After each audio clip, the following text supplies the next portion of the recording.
Thandeka Innocentia Nkosi has been remanded in custody by the Hendrina Magistrate Court today for theft, fraud and money laundering. The 42-year-old's appearance followed an intensive investigation conducted by the Eskom forensic investigators concerning money which was stolen from the ailing power utility.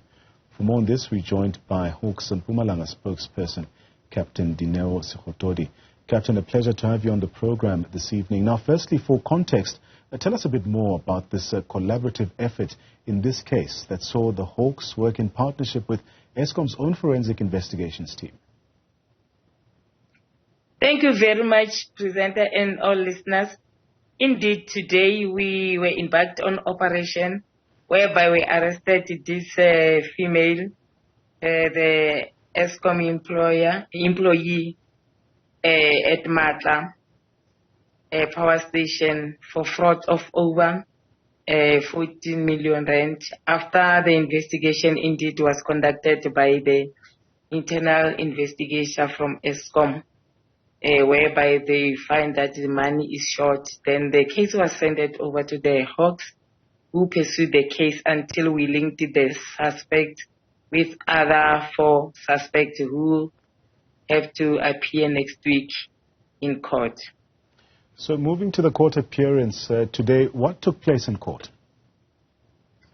They postponed the case to the 22nd of March, whereby the suspect have to come back to court. But as for now, she's remanded in custody. What do we know about this suspect? Were they in the employ of Eskom at the time, and what further details are there concerning this particular case? This particular person, by the time of this incident, she was employed at Arnold power station as a senior buyer, where they were approving these tenders when they come to the company.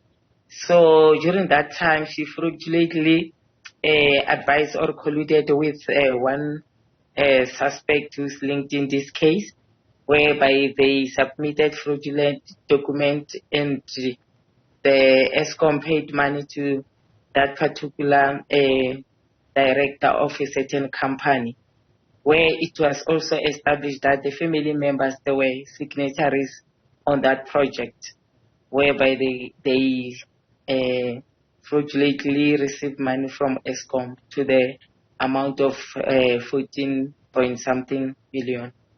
And lastly, what do we know about the status of the suspect? Have they applied for bail? Are they still in custody? The suspect is still in custody. She was denied bail. Thank you very much for your time. That's Captain Sekgotodi Dineo speaking to us, of course, about that story that broke out in court in Middleburg this afternoon.